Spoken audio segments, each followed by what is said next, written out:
បាទសួស្តីបងប្អូនអរគ្នាសូមស្វាគមន៍ដែលចូលមកវីដេអូរបស់ខ្ញុំមួយនេះថ្ងៃនេះខ្ញុំចែករំលែកនៅគន្លឹះថាតើយើងគួរចាប់ផ្ដើម YouTube ដោយបែបណាចាប់ផ្ដើម Channel YouTube ដោយវិធីសាស្ត្របែបណាធ្វើម៉េចទើបអាច Channel យើងរីកចម្រើន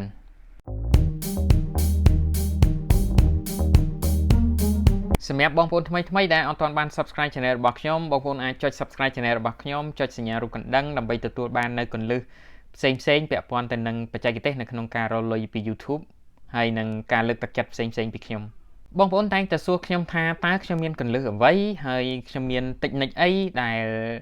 ធ្វើឲ្យ Channel របស់ខ្ញុំទាំងមួយទាំងពីររីកចម្រើនបានលឿនយ៉ាងនេះបាទចម្លើយដល់សាមញ្ញបំផុតគឺធ្វើការងារធ្ងន់បាទ work hard ជាមួយនឹង Channel YouTube ហើយដាក់ចិត្តដាក់កាយថា YouTube គឺជាការងារដែលយើងស្រឡាញ់ជាទីបំផុតជាពិសេសគឺ content របស់យើងតែម្ដងជាពិសេសគឺវីដេអូរបស់យើងតែម្ដងបើសិនជាយើងស្រឡាញ់វីដេអូរបស់យើងហើយនោះ Channel របស់យើងច្បាស់ជារីកចម្រើនបាទចំណុចទី1ដែលខ្ញុំឧស្សាហ៍ជួបបងប្អូនដែលមានបញ្ហាហើយខ្ញុំលើកទឹកចិត្តឲ្យបងប្អូនកាលពីខ្ញុំបង្កើត Channel តូចនេះដំបូងគឺខ្ញុំចាប់ផ្ដើមប្រើទូរស័ព្ទដៃដើម្បីថតវីដេអូទោះបីជាខ្ញុំអត់ទាន់ប្រើមីក្រូហ្វូនក៏ដោយខ្ញុំប្រើមីក្រូហ្វូនតាមទូរស័ព្ទដៃហើយមីក្រូហ្វូនដែលខ្ញុំកំពុងតែប្រើនេះជាក់ស្ដែងគឺជាអំណោយរបស់មិត្តភ័ក្តិទេមិនមែនជាការចំណាយទៅលើការទិញអ្វីនោះទេអញ្ចឹងចំណុចនេះគឺខ្ញុំចង់ឲ្យបងប្អូនផ្ដោតទៅលើឧបករណ៍ថាបងប្អូនមានឧបករណ៍អ្វីគឺបងប្អូនប្រើឧបករណ៍នោះចោះសុំកុំទិញសុំកុំទាន់វិនិយោគទៅលើការប្រើប្រាស់ឧបករណ៍ថ្លៃChannel ខ្លះគឺគាត់តែងតែល្អថាហេតុអីបានជាគាត់អត់មាន view ហេតុអីបានជាគាត់អត់មាន subscriber គាត់ខំទិញឧបករណ៍គាត់ខំទិញកាមេរ៉ាទំនើបទិញ microphone ល្អទិញជើងកាមេរ៉ាដងកាមេរ៉ាទិញភ្លើងដើម្បីយកមកដាក់ថតហើយគាត់ចំណាយ channel ផ្សេងទៀតខ្លះទៀតគឺគាត់ចេញទៅក្រៅគាត់ទៅថតគាត់ចំណាយលុយច្រើនតើ viewer របស់គាត់នៅឯណាតើ subscriber របស់គាត់នៅឯណាគាត់តែងតែមានការបាក់ទឹកចិត្តទៅលើចំណុចទាំងអស់ហ្នឹងចំណុចនេះខ្ញុំចង់ឲ្យបងប្អូនមានរបស់អីគឺបងប្អូនប្រើប្រាស់របស់ហ្នឹងបងប្អូនមានឧបករណ៍អីបងប្អូនប្រើប្រាស់ឧបករណ៍ហ្នឹងសូមកុំទាន់ចំណាយថវិការបស់បងប្អូនដែលបងប្អូនមិនទាន់រកបានទេដែលបងប្អូនមិនទាន់បានចំណូលពី YouTube ទេអញ្ចឹងបងប្អូនកុំទាន់ចំណាយវីដេអូដែលមានគុណភាពគឺជាវីដេអូដែលមានប្រយោជន៍ទៅដល់មនុស្សវីដេអូដែលមានគុណភាពមិនមែនវីដេអូដែលមានរូបច្បាស់មិនមែនវីដេអូដែលមានសំឡេងល្អនោះទេពិតណាស់ថាការដែលយើងត្រូវថតឲ្យមានរូបភាពច្បាស់និងសំឡេងល្អក៏វាអាចជួយយើងបានពាក់កណ្ដាលដែរប៉ុន្តែបើសិនជាវីដេអូរបស់បងប្អូនមានប្រយោជន៍ទោះបីជាវីដេអូរបស់បងប្អូនរៀងព្រិលជាងគេបន្តិចសំឡេងរៀងខ្សោយជាងគេបន្តិចក៏ viewer របស់បងប្អូនទាំងអស់គ្នានៅតែតាមដានវីដេអូរបស់បងប្អូនទាំងអស់គ្នាបងប្អូនទាំងអស់គ្នាមួយចំនួនក៏គាត់តែងតែ comment ថាគាត់ឥឡូវហ្នឹងគឺគាត់ធ្លាក់ view ខ្ញុំចង់ផ្ដាំទៅបងប្អូនថាសូមបងប្អូនទៅមើលវីដេអូរបស់បងប្អូនវិញបងប្អូនទៅស្ដាប់វីដេអូរបស់បងប្អូនវិញតើវីដេអូរបស់បងប្អូនហ្នឹងគួរឲ្យចង់ស្ដាប់អត់គួរឲ្យចង់មើលអត់មាន channel ចម្រៀងខ្លះគឺគាត់ cover ចម្រៀងឬក៏គាត់ច្រៀងបទដដែលរបស់លោកតាសិនស៊ីសមុទ្រប៉ុន្តែគាត់ច្រៀងអត់មិនបានពាក់កណ្ដាលផោះលោកតាសិនស៊ីសមុទ្រទេអញ្ចឹងមិនអាចប្រកួតប្រជែងជាមួយនឹងម្ចាស់ដើមបានណាបើយក cover ផោះគេគឺយ៉ាងហោចណាស់ក៏ត្រូវស្មើគេដែរអាហ្នឹងទើបអាចយក view បានណាចំណុចទី2គឺត្រូវតែក្រោកឈរគឺត្រូវតែរឹងមាំជាមួយនឹង YouTube របស់យើងសម្រាប់បទពិសោធន៍របស់ខ្ញុំ8ឆ្នាំដែលខ្ញុំស្ទើរតែដួលងើបលែងរួចប៉ុន្តែគឺខ្ញុំនៅតែជំនះឲ្យបានគឺខ្ញុំនៅតែទៅមុខដូច្នេះបងប្អូនទាំងអស់គ្នាដែលតែងតែមានកំហុសហ្នឹងបងប្អូនទាំងអស់គ្នាតែងតែបរាជ័យហ្នឹងគឺដោយសារតែបងប្អូនយកវីដេអូរបស់គេអញ្ចឹងសូមបងប្អូនផលិតវីដេអូ original ខ្លួនឯងហើយងើបឈរឡើងដើរទៅមុខជាមួយគ្នាបង្គោលទី 1000 subscriber និង 4000 ម៉ោងនៅនឹងមុខយើងនៅចាំយើងគោលដៅនៅចាំយើងមានតែយើងទេដែលបោះបង់គោលដៅមិនដែលបោះបង់យើងទេ 1000 subscriber និង 4000 ម៉ោងគឺអ្នកណាក៏អាចធ្វើបានដូចគ្នាដូច្នេះអ្នកទាំងអស់គ្នាត្រូវតែរឹងមាំអ្នកទាំងអស់គ្នាគឺជាមនុស្សដែលមានទេពកោសល្យរៀងខ្លួនពីកំណើត អ្នកទាំងអស់គ្នាគឺពិតជាមនុស្សដែលអាចធ្វើបានកំណត់ផែនការខ្លួនឯងដាក់គោលដៅខ្លួនឯងសរសេរនៅលើសភៅមកខ្លួនឯងដូចជាខ្ញុំអញ្ចឹងខ្ញុំតែងតែសរសេរផែនការរបស់ខ្ញុំនិងគោលដៅរបស់ខ្ញុំជាប់ជានិច្ចថាតើខ្ញុំចង់បានអី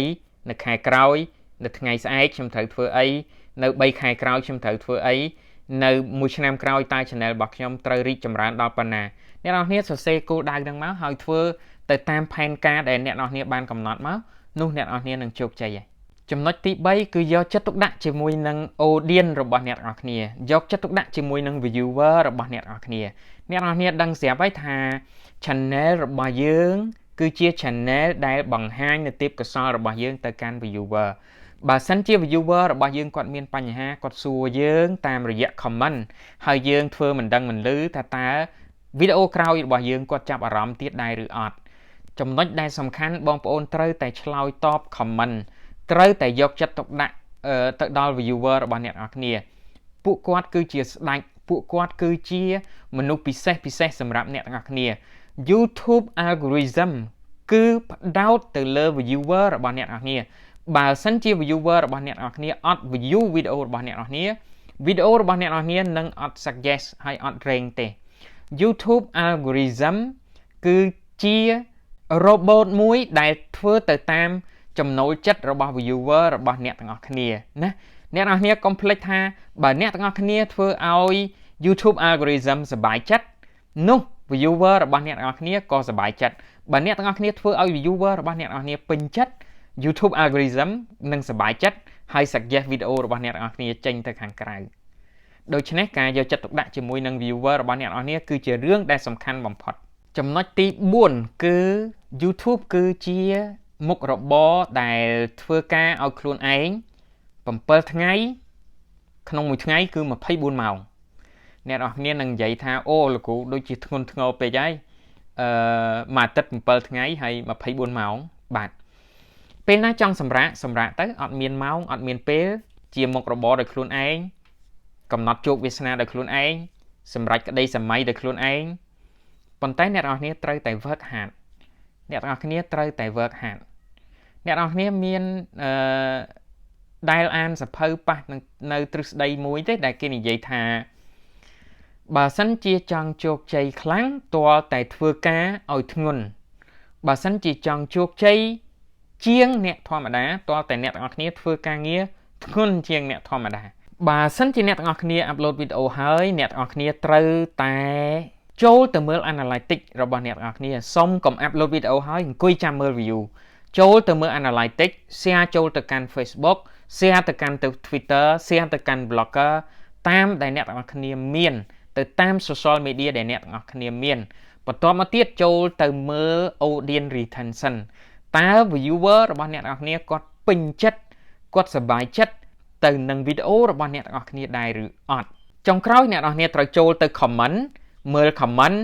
តើអារម្មណ៍របស់ viewer របស់អ្នកទាំងអស់គ្នាបែបណាអ្នកទាំងអស់គ្នាត្រូវតែឆ្លើយតប comment ទៅកាន់គាត់អ្នកទាំងអស់គ្នាត្រូវតែផ្ដល់នៅដំណោះស្រាយទៅឲ្យគាត់បន្ទាប់ពីដោះស្រាយបញ្ហាទាំងអស់នេះហើយអ្នកទាំងអស់គ្នា relax គឺចប់ការងារសម្រាប់ថ្ងៃនេះអ្នកទាំងអស់គ្នាអាចសម្រាកបានអ្នកទាំងអស់គ្នាត្រូវចាំថាការងារ YouTube គឺជាការងារដែលគួរឲ្យពេញចិត្តគឺជាការងារដែលគួរឲ្យស្រឡាញ់ថតវីដេអូដែលបញ្ចូលនៅក្តីស្រឡាញ់របស់អ្នកទាំងអស់ចំណុចមួយទៀតអ្នកទាំងអស់គ្នាកុំភ្លេចថាចំណុចទី5អ្នកទាំងអស់គ្នាកុំភ្លេចថាអ្នកទាំងអស់គ្នាដែលកំពុងតែធ្វើ YouTube គឺអ្នកទាំងអស់គ្នាកំពុងតែធ្វើទីផ្សារនៅខ្លួនឯងទីផ្សារនៃខ្លួនឯងបើសិនជាអ្នកទាំងអស់គ្នាបង្ហាញមុខដូចខ្ញុំចេះទៀតនោះច្បាស់ថា 100% គឺទីផ្សារនៅខ្លួនឯងបើសិនជាអ្នកទាំងអស់គ្នាធ្វើឲ្យ viewer របស់អ្នកទាំងអស់គ្នាមិនពេញចិត្តបានន័យថាអ្នកទាំងអស់គ្នាកំពុងតែបំបែកកំពុងតែបំផ្លាញនៅ personality របស់អ្នកទាំងអស់គ្នាកំពុងតែបំផ្លាញនៅអិរិយាបថនៅអាកប្បកិរិយាបុគ្គលិកលក្ខណៈរបស់បងប្អូនទាំងអស់គ្នាដូច្នេះការធ្វើទីផ្សារដោយខ្លួនឯងការធ្វើយកខ្លួនឯងធ្វើជាទីផ្សារគឺជារឿងដែលសំខាន់បំផុតនៅក្នុង channel YouTube របស់អ្នកទាំងអស់គ្នា channel របស់អ្នកទាំងអស់គ្នា grow ឬមិន grow គឺអាស្រ័យទៅលើបុគ្គលិកលក្ខណៈរបស់អ្នកទាំងអស់គ្នាដែលជាម្ចាស់ channel ហ្នឹងទោះបីជាអ្នកទាំងអស់គ្នាអត់បញ្ចេញមុខក៏ដោយគ្រាន់តែចេញ channel មកគឺគេដឹងលក្ខណៈរបស់ owner របស់ម្ចាស់ channel បាត់ទៅហើយចំណុចទី6កុំធ្វើឲ្យ viewer របស់អ្នកទាំងអស់គ្នាខកចិត្តឲ្យសោះ កាលណាអ្នកទាំងអស់គ្នាចេញវីដេអូណាមួយដែលធ្វើឲ្យ viewer អន់ចិត្តគាត់នឹង unsubscribe channel របស់អ្នកទាំងអស់គ្នាកាលណាគាត់មើលវីដេអូរបស់អ្នកទាំងអស់គ្នាតែ3វិនាទីដំបូងឃើញថាវីដេអូរបស់អ្នកទាំងអស់គ្នាមិនគួរឲ្យមើលគឺគាត់បិទមកវិញ YouTube algorithm នឹងមិនសប្បាយចិត្តទៅនឹង content របស់អ្នកទាំងអស់គ្នា YouTube algorithm សប្បាយចិត្តនៅពេលដែលមាន viewer ណាមើលវីដេអូរបស់អ្នកទាំងអស់គ្នាកាន់តែវែងអ្នកទាំងអស់គ្នាត្រូវចាំថាធ្វើយ៉ាងណាកុំឲ្យ viewer របស់អ្នកទាំងអស់គ្នាអន់ចិត្តជាមួយនឹងអ្នកទាំងអស់គ្នាចំណុចទី7ដែលជាចំណុចចុងក្រោយអ្នកនរគ្នាកុំភ្លេចថាអ្នកនរគ្នាត្រូវធ្វើការជាក្រុមអ្នកនរគ្នាត្រូវធ្វើការជាក្រុមឧបមាថាអ្នកនរគ្នាជាម្ចាស់ channel មួយស្គាល់នឹងម្ចាស់ channel មួយទៀតស្គាល់នឹងម្ចាស់ channel មួយទៀតកុំភ្លេចចូលរួមធ្វើកិច្ចការងារជាមួយគ្នាជជែកគ្នាញ៉ាំកាហ្វេជជែកគ្នាភាពស្មោះត្រង់ទៅវិញទៅមកដើម្បីបើកទូលាយនៃការពិភាក្សាធ្វើយ៉ាងណាឲ្យ channel របស់អ្នកទាំងអស់គ្នាសហការគ្នាហើយអភិវឌ្ឍ channel រៀងខ្លួនអ្នកណាក៏អាចជាគ្រូរបស់យើងដែរអ្នកទាំងអស់គ្នាក៏ជាគ្រូរបស់ខ្ញុំដែរខ្ញុំអាចរៀនសូត្រជាច្រើនពីអ្នកទាំងអស់គ្នាអ្នកទាំងអស់គ្នាតែងតែលើកទឹកចិត្តខ្ញុំក៏តែងតែលើកទឹកចិត្តអ្នកទាំងអស់គ្នាដូច្នេះអ្នកទាំងអស់គ្នាក៏ជា mentor របស់ខ្ញុំដែរពេលខ្លះខ្ញុំមើល comment របស់អ្នកទាំងអស់គ្នាធ្វើឲ្យខ្ញុំមានកម្លាំងនៅក្នុងការអង្គុយថតវីដេអូដើម្បីចែករំលែកនៅផ្នត់គំនិតអ្វីដែលខ្ញុំមានធ្វើយ៉ាងណាឲ្យអ្នកទាំងអស់គ្នាក្លាយទៅជាម្ចាស់ channel មួយដែលជោគជ័យធ្វើយ៉ាងណាឲ្យ channel របស់អ្នកទាំងអស់គ្នាគឺជា channel ដែលជោគជ័យពីព្រោះអ្នកទាំងអស់គ្នាដឹងហើយថាការធ្វើ YouTube គឺជាដំណើរផ្សងព្រេងដ៏វែងឆ្ងាយប៉ុន្តែយើងត្រូវដឹងថាការដែលយើងធ្វើដំណើរទៅគឺដឹងតែទៅដល់គោលដៅគ្រាន់តែថាអ្នកខ្លះទៅដល់មុនអ្នកខ្លះទៅដល់យឺតតែប៉ុណ្ណោះប៉ុន្តែគោលដៅគឺនៅតែនៅចាំយើងជានិច្ចគោលដៅមិនមែនជាអ្នកដែលរត់ចោលយើងទេអ្នកដែលរត់ចោលនោះគឺយើងទេបើសិនជាយើងបោះបង់គឺយើងបោះបង់គោលដៅហើយអញ្ចឹងចំណុចនេះគឺខ្ញុំចង់ឲ្យអ្នកនរគ្នាសហការគ្នាម្ចាស់ channel ដែលយើងជា YouTuber រៀងខ្លួនមកជួបជុំគ្នាជជែកគ្នាដើម្បីលើកឬក៏ចែករំលែកនៅបទពិសោធន៍គ្នា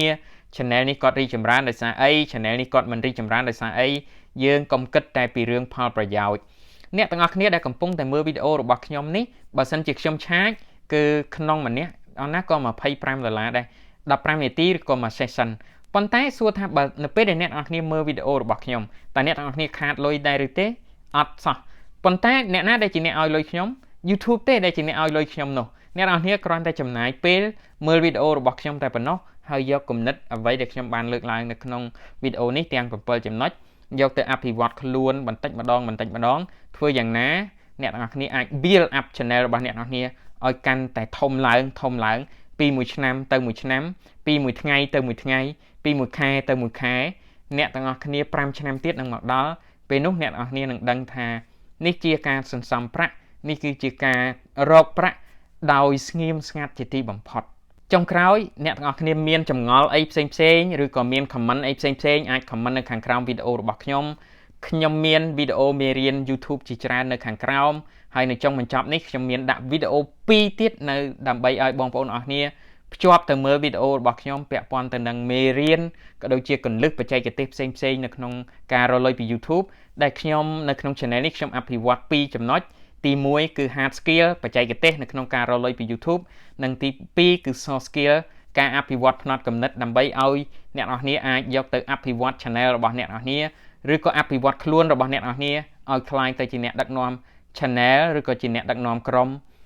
ឲ្យបានជោគជ័យសម្រាប់អនាគតរបស់អ្នកទាំងអស់គ្នាបាទអរគុណម្ដងទៀតអ្នកទាំងអស់គ្នាយើងនឹងជួបគ្នានៅវីដេអូរបស់ខ្ញុំថ្មីបន្តទៀត